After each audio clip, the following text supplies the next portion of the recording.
Federalist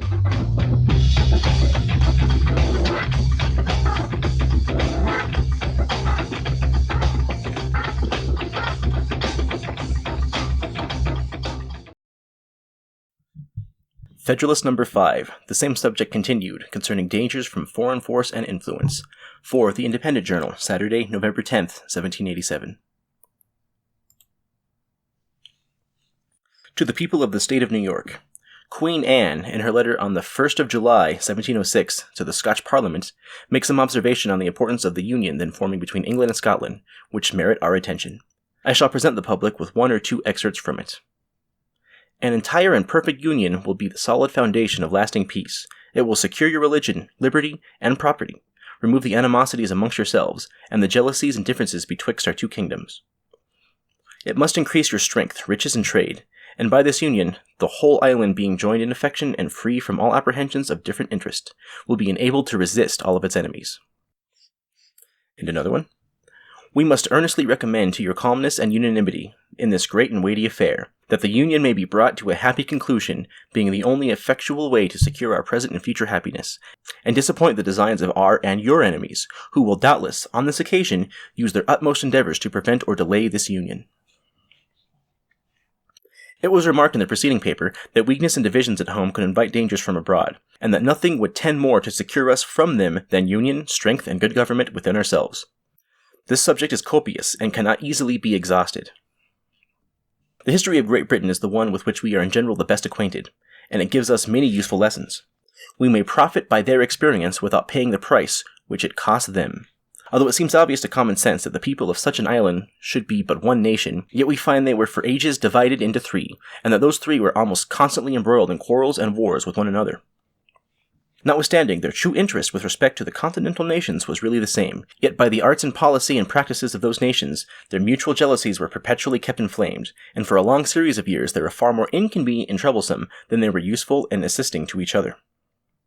Should the people of America divide themselves into 3 or 4 nations, would not the same thing happen? Would not similar jealousies arise, and be in like manner cherished? Instead of their being joined in affection and free from all apprehension of different interests, envy and jealousy would soon extinguish confidence and affection, and the partial interests of each confederacy, instead of the general interests of all America, would be the only objects of their policy and pursuits. Hence, like most other bordering nations, they would always be either involved in disputes and war, or live in the constant apprehension of them. The most sanguine advocates for 3 or 4 confederacies cannot reasonably suppose that they would long remain exactly on equal footing in point of strength, even if it was possible to form them so at first. But, admitting that to be practicable, yet what human contrivance can secure continuance of such equality, independent of those local circumstances which tend to beget and increase power in one part and to impede its progress in another? We must advert to the effects of that superior policy and good management which would probably distinguish the government from one above the rest, and by which the relative equality in strength and consideration would be destroyed. For it cannot be presumed that the same degree of sound policy, prudence, and foresight would uniformly be observed by each of these confederacies for a long succession of years.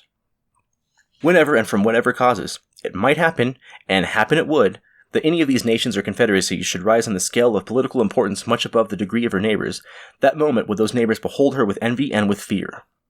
Both those passions would lead them to countenance, if not to promote, whatever might promise to diminish her importance, and would also restrain them from measures calculated to advance or even to secure her prosperity. Much time would not be necessary to enable her to discern these unfriendly dispositions. She would soon begin not only to lose confidence in her neighbors, but also to feel a disposition equally unfavorable to them. Distrust naturally creates distrust, and by nothing is goodwill and kind conduct more speedily changed than by invidious jealousies and uncandid imputations, whether expressed or implied. The North is generally the region of strength, and many local circumstances render it probable that the most northern of the proposed confederacies would, at a period not very distant, be unquestionably more formidable than the other states. No sooner would this become evident than the northern hive would excite the same ideas and sensations in the more southern parts of America which it formerly did in the southern parts of Europe. Nor does it appear to be a rash conjecture that its young swarms might often be tempted to gather honey in the more blooming fields and milder air of their luxurious and more delicate neighbors. They who well consider the history of similar divisions and confederacies will find abundant reason to apprehend that those in contemplation would in no other sense be neighbors than as they would be borderers. That they would neither love nor trust one another, but on the contrary would be a prey to discord, jealousy, and mutual injuries, In short, that they would place us exactly in the situations in which some nations doubtless wish to see us, viz., formidable only to each other. From these considerations, it appears that the gentlemen are greatly mistaken, who suppose that alliances offensive and defensive might be formed between these confederacies, and would produce that combination of union of wills, of arms, and of resources, which would be necessary to put and keep them in formidable state of defense against foreign enemies. When did the independent states, into which Britain and Spain were formerly divided, combine in such an alliance or unite their forces against a foreign enemy? The proposed confederacies will be distinct nations. Each of them will have its commerce with foreigners to regulate by distinct treaties, and as their productions and commodities are different and proper for different markets, so would those treaties be essentially different. Different commercial concerns must create different interests, and of course different degrees of political attachment to and connection with different foreign nations. Hence, it might and probably would happen that the foreign nation with whom the Southern Confederacy might be at war would be the one with whom the Northern Confederacy would be the most desirous of preserving peace and friendship. An alliance so contrary to their immediate interest would not therefore be easy to form, nor, if formed, would it be observed and fulfilled with perfect good faith. Nay, it is far more probable that in America, as in Europe, neighboring nations acting under the impulse of opposite interests and unfriendly passions would frequently be found taking different sides. Considering our distance from Europe, it would be more natural that these confederacies would apprehend danger from one another than from distant nations, and therefore that each of them should be more desirous to guard against the others by aid of foreign alliances than to guard against foreign dangers by alliances between themselves. And here, let us not forget how much more easy it is to receive foreign fleets into our ports, and foreign armies into our country, than it is to persuade or compel them to depart. How many conquests did the Romans and others make in the characters of allies? And what innovations did they, under the same character, introduce into the governments of those whom they pretended to protect? Let candid men judge, then, whether the division of America into any given number of independent sovereignties would tend to secure us against the hostilities and improper interference of foreign nations. Publius.